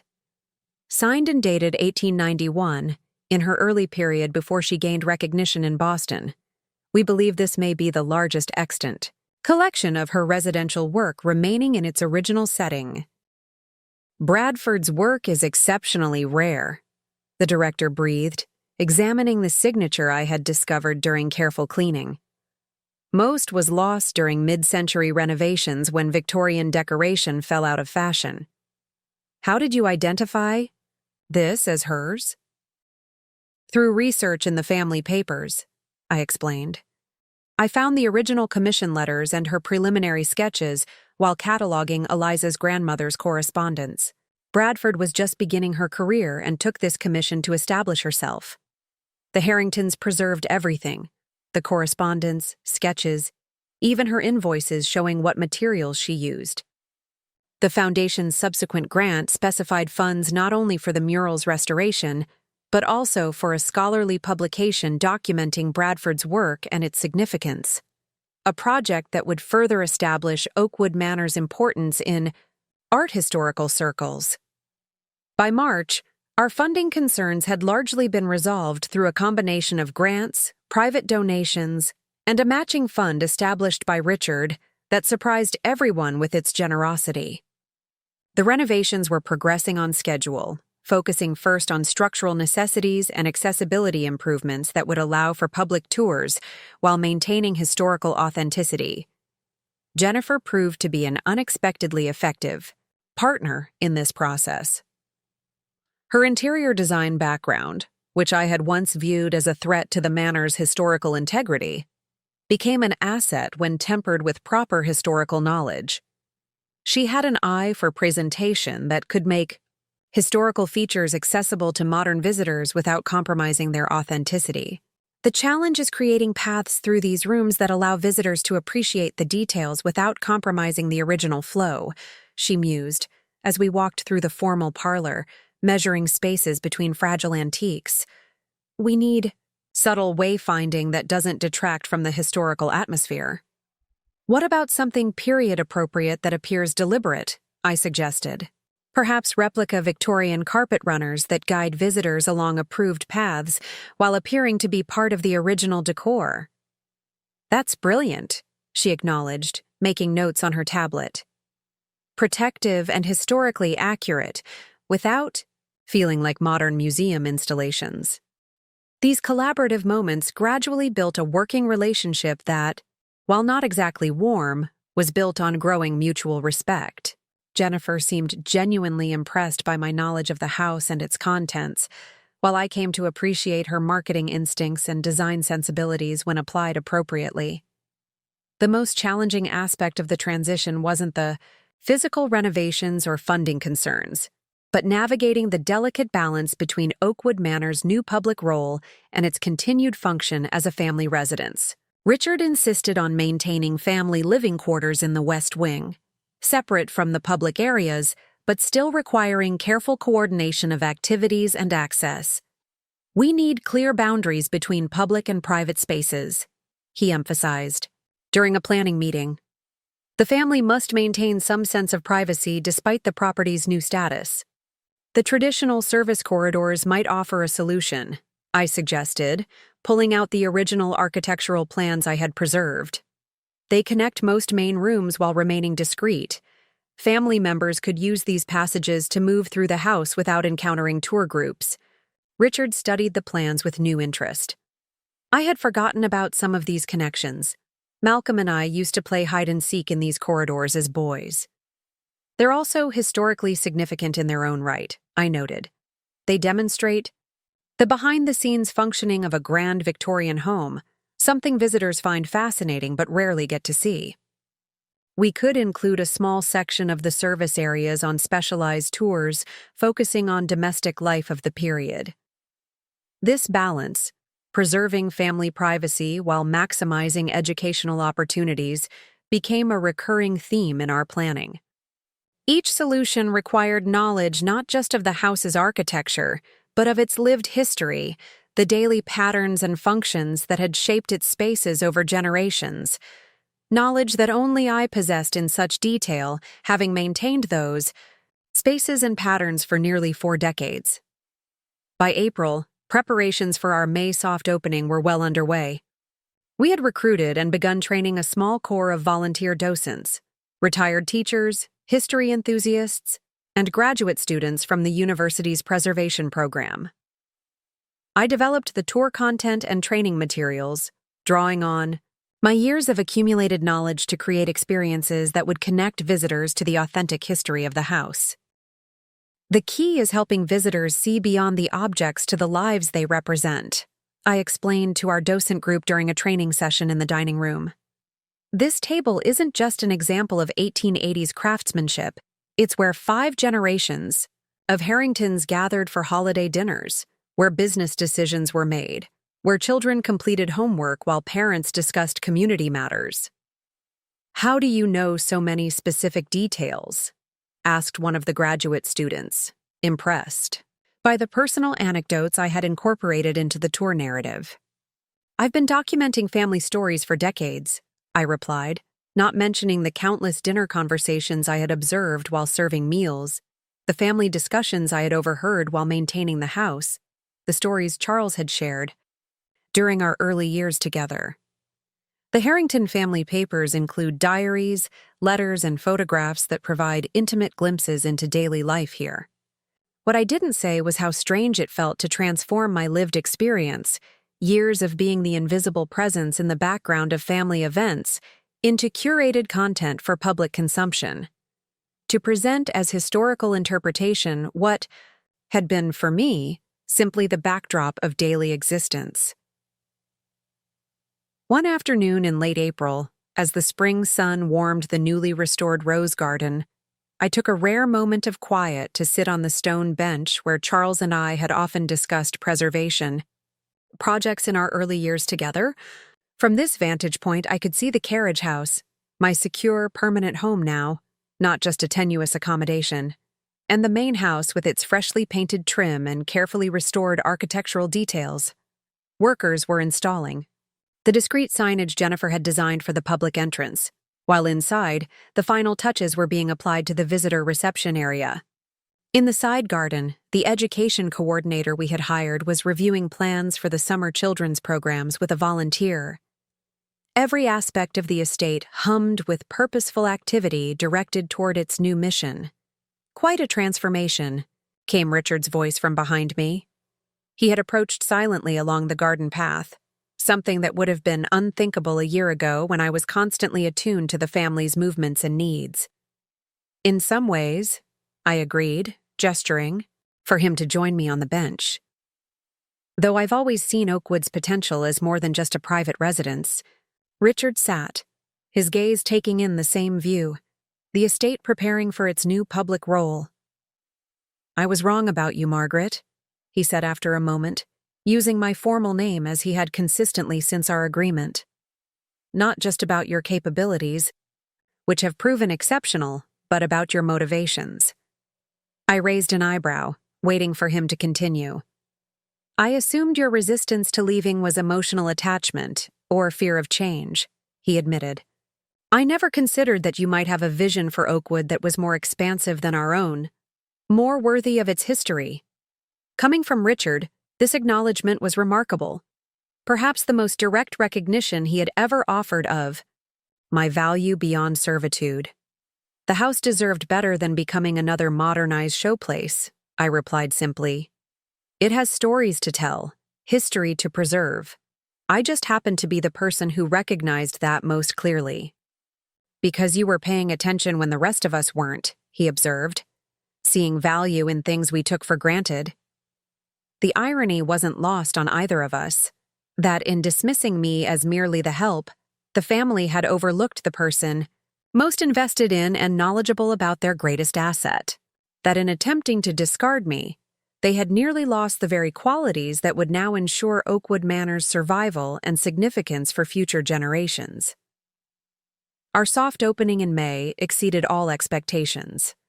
What we had planned as a limited introduction, weekend tours for local historical society members and preservation supporters, quickly expanded as word spread about the hidden treasure now accessible to the public. By June, we had a waiting list for tours and had increased our docent corps to accommodate the unexpected demand. Visitors were particularly drawn to the authentic details I had insisted on maintaining, the service areas showing how the house had functioned in daily life, the family photographs and personal items that connected the architecture to human stories, the gardens restored according to original plans rather than modernized for convenience. "Most historic homes feel like museums," one visitor commented in our guest book. "Oakwood Manor feels like stepping back in time into a lived reality. The attention to authentic detail is extraordinary." Educational programs filled equally quickly. Our summer workshops on Victorian domestic arts, everything from traditional bread baking in the restored kitchen to heritage gardening techniques in the cutting garden, attracted participants ranging from curious hobbyists to serious preservationists. The scholarly programs focusing on architectural details and conservation techniques drew graduate students and professionals from across the region. By fall, Oakwood Manor had been featured in regional preservation magazines, a national historical, Holmes publication, and several educational journals highlighting our innovative approach to living history. Funding, initially a concern, stabilized through a combination of tour fees, workshop registrations, grants, and a growing membership program for supporters. Most satisfying was the gradual shift in how the Harrington family viewed the project. What had begun as a compromise to resolve a conflict evolved into a source of family pride. Richard began regularly attending special events, offering welcome remarks that emphasized the family's commitment to sharing their historical legacy. Jennifer's professional colleagues were impressed by her role in the successful venture, bringing her design work new attention and clients interested in historically sensitive renovations. Even Patricia, initially the most resistant to my continued presence and authority, gradually came to appreciate the positive attention the project brought. To the family name, she began hosting small luncheons for potential donors in the private family quarters, leveraging her social connections to benefit the trust's fundraising efforts. 18 months after our confrontation in the library, the transformation was complete. Oakwood Manor had evolved from a financially struggling private residence maintained by unacknowledged labor into a thriving historical site with national recognition, sustainable funding, and educational impact. And I had transformed from the invisible housekeeper into the respected co-director whose expertise was sought by preservation professionals and academic researchers. The most meaningful moment of this transformation came unexpectedly during a special tour for a university architectural preservation class. As I guided the students through the East Wing, explaining the challenges of restoring the Bradford murals while maintaining their historical integrity, one of the professors interrupted with a question. "I understand you've published a monograph on Bradford's work here at Oakwood Manor," he said. "It's been cited in several recent academic papers on women artists of the Victorian period. What led you to focus on her work specifically?" For a moment, I was caught off guard. The monograph, a scholarly publication documenting Bradford's murals, their historical context, and their significance in her artistic development, had indeed been published under my name, funded by the foundation grant. But after decades of invisible work, I still wasn't accustomed to being recognized as a contributor to academic knowledge. I discovered her correspondence in the family archives, I explained, regaining my composure. Her letters revealed how this commission at Oakwood Manor influenced her later, more famous works. It seemed important to document this pivotal period in her development that had been overlooked in previous scholarship. "Your research has significantly changed how we understand Bradford's career trajectory," the professor noted. "The department has added your monograph to our required reading list for students specializing in 19th century decorative arts." Later that evening, alone in my office, I opened a drawer and removed a leather-bound journal, one of dozens I had filled over the years with observations, research notes, and documentation of Oakwood Manor's features. Inside the front cover was a simple inscription: "The Invisible History of Oakwood Manor, recorded by Margaret Harrington." I had begun these journals during my early years as Oakwood's unacknowledged caretaker, meticulously documenting details that no one else seemed to value. The exact shade of the original wall coverings revealed during repairs, the maker's marks, discovered on silver pieces during polishing, the family stories overheard during dinner service, information gathered during years of what others had dismissed as mere housekeeping. Now those same details formed the foundation of scholarly publications, informed authentic restoration decisions, and enriched visitors' understanding of the house and its history. My invisible labor had become visible contribution, recognized not just by the Harrington family, but by the broader professional community. Nearly 2 years after the attempted displacement that had catalyzed my transformation from servant to director, I hosted a special event celebrating the completion of the Bradford mural restoration. Among the guests were prominent art historians, preservation specialists, donors, and community supporters. As I stood addressing the assembled group in the East Wing, the afternoon sun illuminating Bradford's vibrant ceiling murals above us. I caught a glimpse of my reflection in one of the tall windows, a poised, professional woman in her mid-70s, speaking with authority and passion about art history and preservation techniques. Beside that reflection was a faint shadow of my former self, the woman who had dusted these same rooms for decades, invisible to most who entered them. Oakwood Manor represents more than architectural heritage, I concluded my remarks. It embodies the often unrecognized contributions of many individuals, from Emmeline Bradford, whose artistic talent graces these ceilings, to the skilled craftspeople who created its structural elements, to the domestic workers whose daily efforts maintained its beauty across generations. In preserving this house, we honor all their stories, especially those that history has traditionally overlooked. The applause that followed wasn't just for the successfully restored murals or Oakwood Manor's transformation into a celebrated historical site.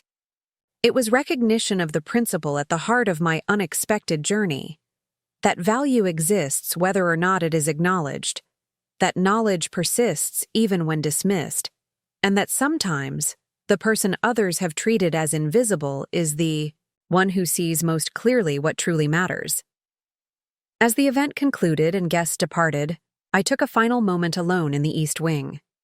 Running my fingers lightly along the wall where I had once knelt to scrub baseboards, I whispered to the house that had been both my prison and my purpose, "We preserved each other in the end, didn't we?"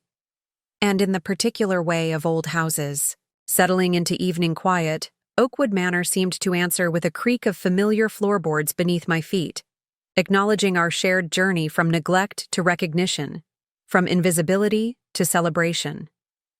Sometimes the most powerful decision isn't a dramatic gesture, but the patient accumulation of knowledge others undervalue, the quiet documentation of what others overlook, and the steadfast protection of what deserves to be preserved, whether anyone else recognizes its worth or not. The family who had treated me as nothing more than free household help had unwittingly provided me the opportunity to become something far more significant: the guardian and interpreter of a historical legacy that would now be shared with thousands of visitors for generations to come. Their mistake hadn't just been ethical or moral. It had been strategic, and in the end, it transformed not just my life circumstances, but my understanding of my own value, a transformation as profound as the one I had helped create for Oakwood Manor itself. 5 years later. At 78, I still begin each morning with the same ritual: a cup of Earl Grey tea enjoyed at the bay window of my carriage house as I watch the sunrise illuminate Oakwood Manor's eastern facade. The morning light catches differently on the restored Victorian details than it did during my decades as the estate's unacknowledged caretaker. Perhaps it's the professional restoration work we've completed over the years, or perhaps it's simply that I now view the house through different eyes, not as a burden of endless chores, but as a legacy I helped rescue and transform. Today's sunrise carries particular significance. It's the 5th anniversary of Oakwood Manor Historical Trust's public opening, marking half a decade since the transformation that changed not only the estate's purpose, but my own place within it. Later this afternoon, we'll host a special celebration for donors, community supporters, and preservation professionals, an event that would once have seen me working tirelessly behind the scenes, but will now feature me as the keynote speaker and honored co-director. The journey from invisible servant to respected professional still occasionally strikes me as surreal, especially on milestone days like today. Sometimes I catch myself automatically reaching for a duster when passing through the main hall, or mentally cataloging tasks that are now handled by our maintenance staff. Old habits formed over 38 years don't disappear entirely, even after 5 years of profound change. As I finish my tea, my phone chimes with a text from Jennifer. Final program review at 10, New York Times journalist arriving at 11 for the feature interview. I smile at the message's professional courtesy, so different from the dismissive tone Jennifer once used when addressing Aunt Maggie. Our working relationship has evolved in ways neither of us could have predicted during those tense early negotiations. While never becoming close friends, we've developed a productive partnership based on mutual respect and complementary skills. Jennifer thrived in her role as co-director, leveraging her design background and social connections to raise Oakwood Manor's profile among a younger, trendier demographic than traditional historical sites typically attract. Her History After Hours events, featuring period-appropriate refreshments, music, and thematic presentations, have become so popular that neighboring historical properties have begun implementing similar programs. My own contributions focused on academic credibility and preservation authenticity. Under my direction, Oakwood Manor established relationships with 3 university departments for research opportunities, became a training site for preservation techniques, and received national recognition for our innovative educational programs that connected historical domestic arts to contemporary sustainability practices. Together, we transformed Oakwood Manor from a financial burden maintained through my uncompensated labor into a sustainable, nationally recognized historical site that employs 15 staff members and hosts over 30,000 visitors annually. See you at 10, I text back to Jennifer, setting down my phone to prepare for the day. My morning routine now is methodical but unhurried, a stark contrast to the frantic dawn-to-dusk activity that characterized my previous existence at Oakwood. I dress in the professional attire I've grown comfortable with over the years: tailored slacks, a burgundy blazer suitable for both meetings and tours, and the vintage cameo brooch Charles gave me on our 5th anniversary. Professional but personal, much like the approach I've brought to Oakwood's transformation. The walk from my carriage house to the main building takes me through the heritage rose garden, now fully restored according to the original Olmsted designs I had preserved through decades of careful maintenance. May roses bloom abundantly along the pathways, their fragrance a reminder of why I fought so hard to protect this place from inappropriate modernization. As I approach the main house, I note with satisfaction the discreet accessibility modifications we've integrated: ramps designed to complement the original architecture, period-appropriate handrails that provide needed support without disrupting historical authenticity. These features make Oakwood welcoming to visitors of all abilities while maintaining its historical integrity, a balance I insisted upon despite initial resistance from some board members concerned about costs. Inside, the visitor center hums with morning preparations. Staff members and volunteers greet me with genuine warmth and respect, not the careful deference once shown to Mr. Richard's sister-in-law, but the appreciation accorded to a valued leader whose knowledge and vision shape their daily work. "Good morning, Ms. Harrington," calls Marcus, our education coordinator, approaching with a tablet in hand. The 5th grade groups arriving next week have some excellent preliminary questions about Victorian childhood. Would you have time tomorrow to review my presentation material? Of course, I replied, genuinely pleased. Childhood education programs have become one of our most successful initiatives, something I take particular satisfaction in as a former librarian whose career was sidelined by decades of unacknowledged household service. Let's meet after the docent training session. Before heading to my office, I make a brief detour to check on the special exhibit we've prepared for today's anniversary celebration. Hidden Histories of Oakwood Manor features previously untold stories of the people who built, maintained, and preserved the estate over generations, the craftspeople, gardeners, and domestic workers whose contributions had been overlooked, in traditional narratives focusing solely on the Harrington family.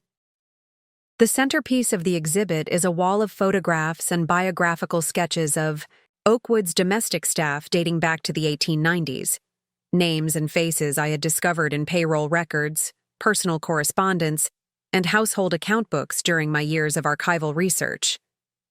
Alongside these historical figures is a photograph of me in my early years at Oakwood, dusting the very library where I would later negotiate my transformation from servant to director. The exhibit represents something deeply meaningful to me.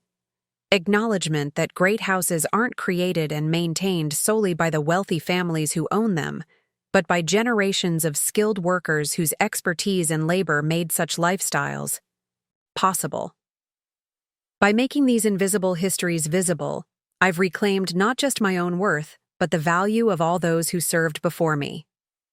My office, once the Manor's morning room, reflects both my professional standing and personal history. The antique desk that had been relegated to storage during Jennifer's initial modernization plans now serves as my primary workspace, restored to its original beauty. Bookshelves hold my preservation reference collection alongside leather-bound volumes of my documentation journals, the methodical records I kept during decades of unacknowledged work, now recognized as invaluable historical resources. The morning passes quickly in final preparations for the anniversary celebration. Jennifer and I review the program, making small adjustments to accommodate the journalist's interview schedule. The catering team confirms menu details that feature historically accurate refreshments we've researched from Harrington family entertaining records of the 1890s. Volunteer docents arrive for a final briefing on the special tours we'll offer throughout the afternoon. At noon, I take a momentary break, stepping into what was once Eliza's bedroom, now part of our featured tour focusing on women's lives in the Victorian era. Eliza passed away peacefully 3 years ago at age 95, having lived long enough to see the initial transformation of her family home into a public historical site, though her awareness of these changes had been limited by her condition. Often wonder what she would think of Oakwood's current incarnation. Despite the countless indignities I experienced under her oversight in earlier years, I believe she would approve of how we've preserved the estate's historical integrity while ensuring its sustainability for future generations. Whatever her personal failings in recognizing my contributions, her dedication to family heritage was genuine. A knock at the doorway interrupts my reflection. It's Richard, impeccably dressed for the afternoon's event, and carrying a small package wrapped in cream-colored paper. "Margaret," he greets me with the formal courtesy that has characterized our interaction since the negotiated agreement 5 years ago. "Do you have a moment?" "Of course," I reply, curious about his unexpected presence hours before the official celebration. Though Richard serves as chairman of our board, his involvement tends to be strategic rather than operational, focused on financial oversight and connections with major donors. He gestures toward 2 chairs near the window, the same spot where I had once adjusted Eliza's pillows and arranged her medications during years of caregiving, now arranged as part of our period room display. 5 successful years, he begins, his tone reflective. Beyond what any of us anticipated. When we established the trust, the response has exceeded our projections, I agree, professional in my assessment. Particularly the educational programs and research partnerships. Richard nods, then extends the package toward me. "I wanted to give you this privately before the public celebration." Curious, I unwrap the package carefully to reveal a small leather-bound book with a worn burgundy cover. Opening it, I recognize Eliza's handwriting immediately, the distinctive penmanship I had seen on countless household instructions and shopping lists during my years as her unacknowledged assistant. "Eliza's personal diary," Richard explains as I gently turn the fragile pages. "From 1984 to 1989, your first years at Oakwood. I found it while clearing her personal items after the memorial service but set it aside. I've only recently read it fully." My chest tightens with unexpected emotion. Those early years had been challenging but hopeful. Before Eliza's stroke, before my gradual reduction to unpaid household help, when Charles and I still shared dreams of preserving Oakwood's legacy together. There are several entries about you, Richard continues, his voice uncharacteristically hesitant. Things she never expressed directly. I thought you should have it. I turn to an entry from December 1985. Marked with a satin ribbon Richard had placed as a bookmark. Charles has found a remarkable partner in Margaret. Her knowledge of historical preservation exceeds my expectations, and her suggestions for organizing the family archives show professional insight I hadn't anticipated. She sees value in items I've long considered merely sentimental: the children's school papers, household account books, garden journals. These document daily life, she told me today, the reality behind the formal history. Perhaps she's right. I wonder if I've been too dismissive of these everyday records.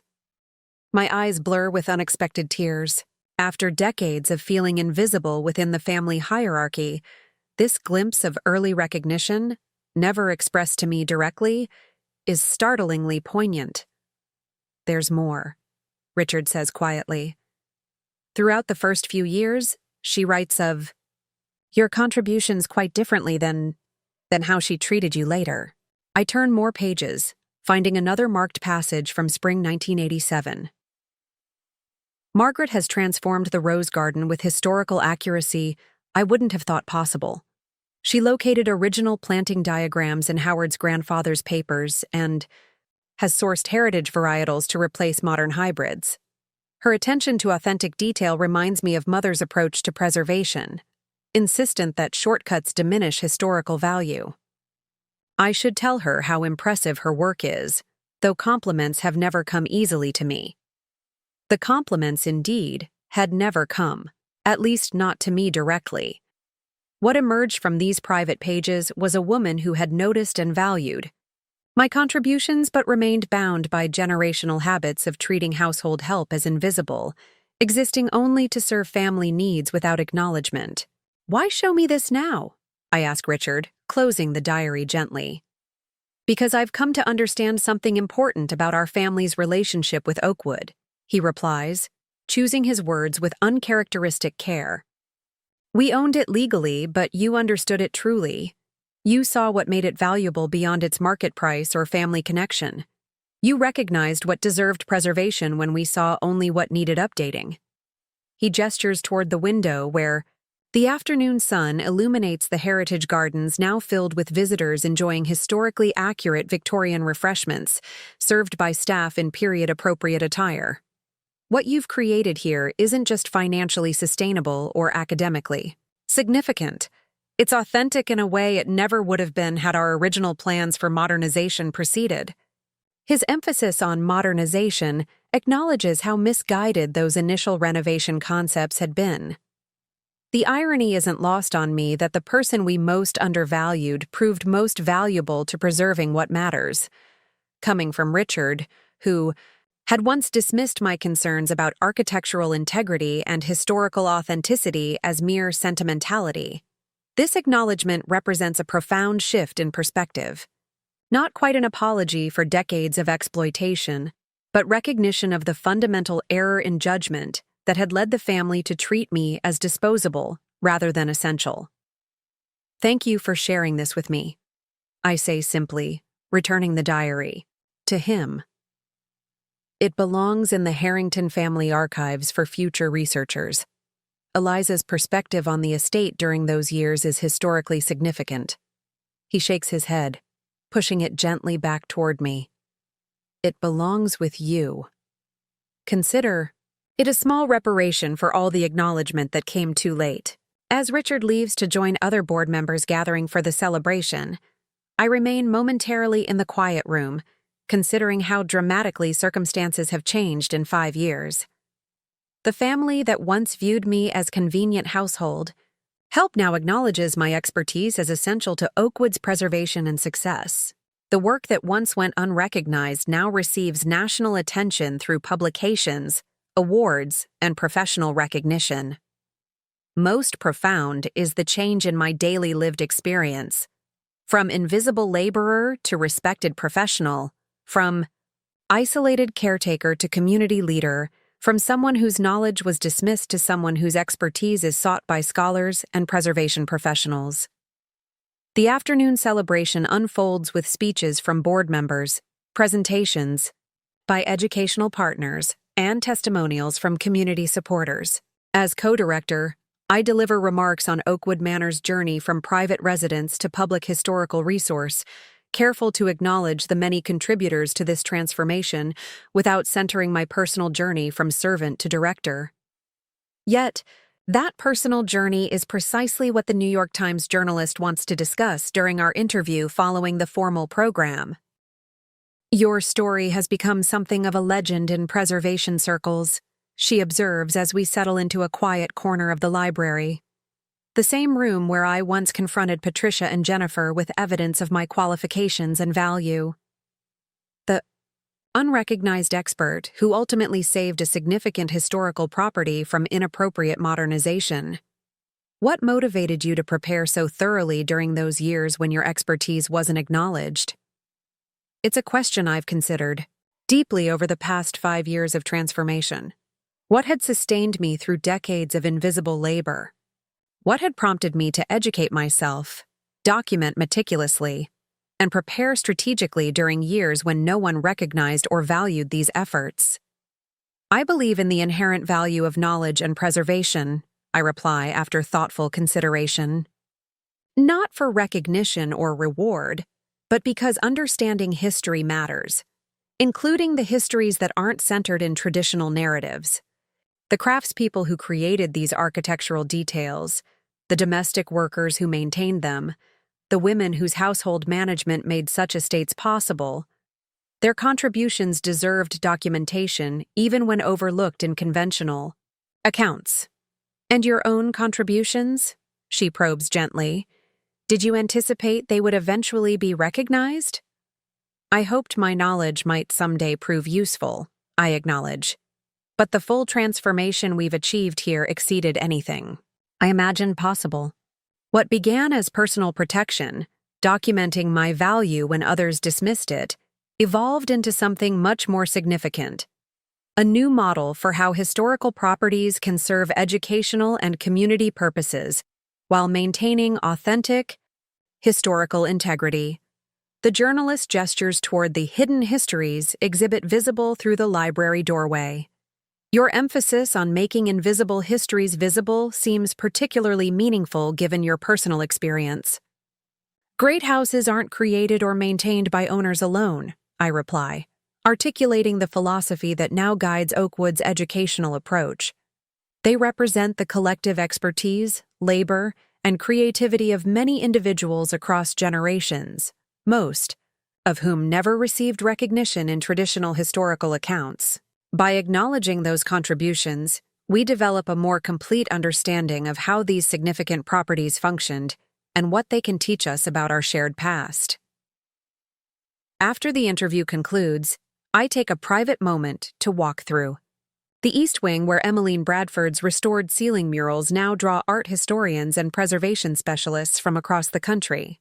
The afternoon light filters through original Victorian stained glass, casting colored patterns across the period-appropriate furnishings arranged according to 1890s photographs I had preserved during my years of careful documentation.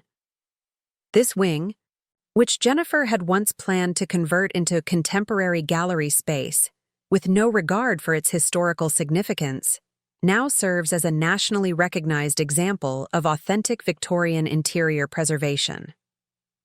The rooms Patricia had dismissed as impractically historical host workshops on traditional crafts and domestic arts that consistently sell out months in advance. The gardens Richard had considered maintenance burdens now feature in national publications and attract horticulturists studying heritage plant varieties. Everything the Harrington family had undervalued has become Oakwood Manor's most precious asset, just as my own undervalued knowledge and labor ultimately proved essential to the estate's salvation and transformation.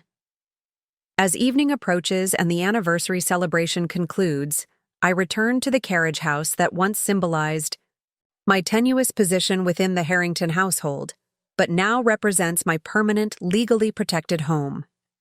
The space reflects my current reality.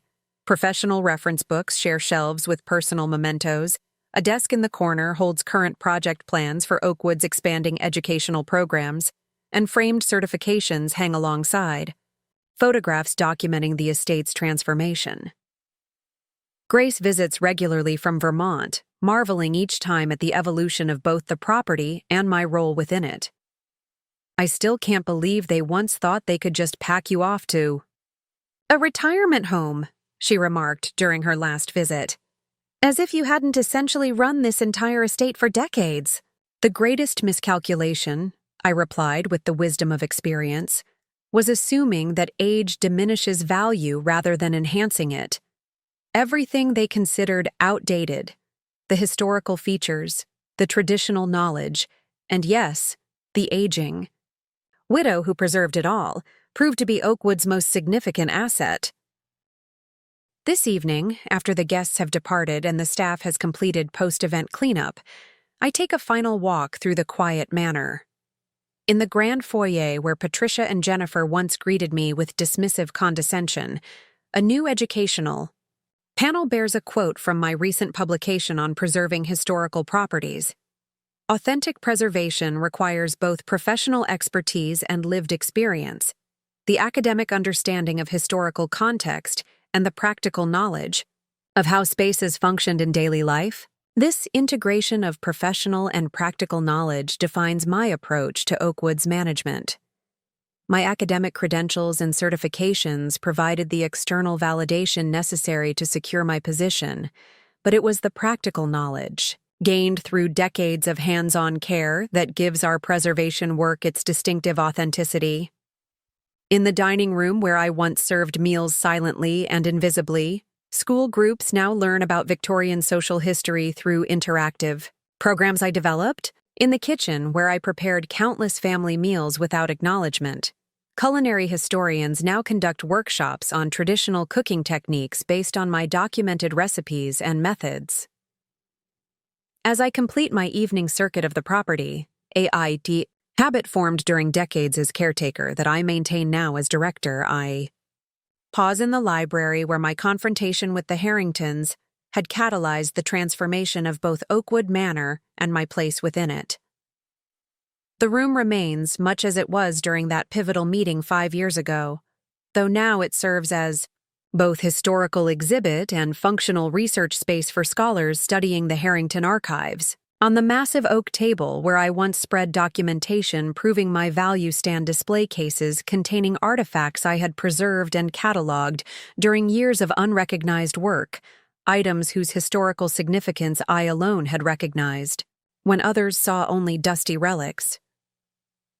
The greatest validation of my decades of invisible labor isn't the professional title I now hold, the national recognition Oakwood has received under my guidance, or even the secure future I've established for myself. It's the preservation of what I always knew was valuable: the authentic historical features, the documented daily lives, the overlooked contributions of those who built and maintained such properties, now recognized and appreciated by thousands of visitors annually. At 78, I no longer rise before dawn to begin household chores or spend evenings mending linens after others have retired. My days are filled with purposeful work I love, my expertise is sought and valued, and my future is secure. Yet the most profound change isn't in my daily activities, but in how others perceive both me and the knowledge I've carried for decades. Family who once dismissed me as nothing more than convenient household help now acknowledges my essential contribution to preserving their legacy. The work that once went unrecognized now receives accolades from preservation professionals and academic institutions. The vision I quietly maintained through years of invisibility now shapes Oakwood Manor's identity and purpose. As I prepare to leave the main house, turning off lights and checking doors as I have for decades, though now as director rather than servant, I pause at the entrance to what was once Eliza's bedroom. The room where I spent countless hours providing unacknowledged care now features an exhibit on women's domestic management in Victorian households, highlighting the sophisticated skills required to oversee such complex establishments. The management of a significant Victorian estate required expertise comparable to running a small business, reads the educational panel I wrote for this exhibit. Household administrators needed proficiency in budgeting, staff supervision, inventory management, social coordination, and institutional knowledge of family traditions and preferences. Skills rarely acknowledged in historical accounts focused on property owners rather than property caretakers. It is perhaps the most personal statement I've included in Oakwood's educational materials, an acknowledgement of my own unrecognized role through decades of invisible service, now contextualized as part of a broader historical pattern of overlooking women's domestic management expertise.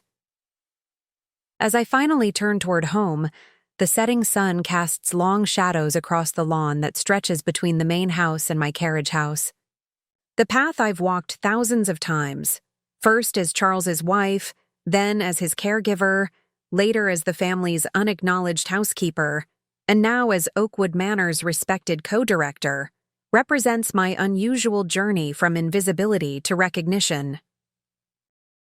The irony isn't lost on me that the Harringtons' attempt to discard me as an inconvenient remnant of the past ultimately led to the preservation of both their family legacy and my own professional identity. Their dismissal of my value catalyzed the very transformation that established my worth beyond question, not just to them, but to the broader professional community that now seeks my expertise and recognizes my contributions. Sometimes the most powerful decision isn't a dramatic gesture of defiance, but the patient accumulation of knowledge others undervalue, the quiet documentation of what others overlook, and the strategic preparation for the moment when opportunity and necessity align. My transformation from unrecognized servant to respected director didn't begin with the confrontation in the library. It began decades earlier with each careful notation in my documentation journals, each certification earned during evening hours, each piece of historical knowledge preserved when others saw only objects to be modernized or replaced. The family who treated me as free household help for decades never expected me to transform their crumbling estate into a nationally recognized historical site that now employs the very people who once dismissed me. They never anticipated that their greatest asset wasn't the property itself, but the person they most undervalued. The aging widow whose knowledge, determination, and vision would ultimately preserve not just a house but a significant piece of historical heritage for generations to come. Their mistake wasn't just ethical or moral, it was strategic, and in the end, it led not to my displacement, but to my greatest triumph, the creation of something meaningful and lasting from years of invisible service. The transformation of overlooked value into recognized significance, and the revelation that sometimes the person others have treated as invisible sees most clearly what truly deserves to be preserved, ultimately led to unexpected transformation rather than continued exploitation. If you're watching this and finding yourself in a situation where your knowledge and contributions go unrecognized, remember that documentation is power. Record what you know, develop your expertise, and prepare strategically for the moment when opportunity aligns with necessity. The skills you're developing, even while being undervalued, may become your greatest asset. The knowledge you're accumulating through unacknowledged work may ultimately prove essential. And the quiet determination to preserve what matters, despite others' failure to recognize its worth, may someday transform not just your circumstances, but your understanding of your own value. Remember, experience brings wisdom, knowledge, and perspective that deserve respect. Don't let anyone convince you otherwise, especially yourself. Up next, you've got 2 more standout stories right on your screen. If this one hit the mark, you won't want to pass these up. Just click and check them out. And don't forget to subscribe and turn on the notification bell so you don't miss any upload from us.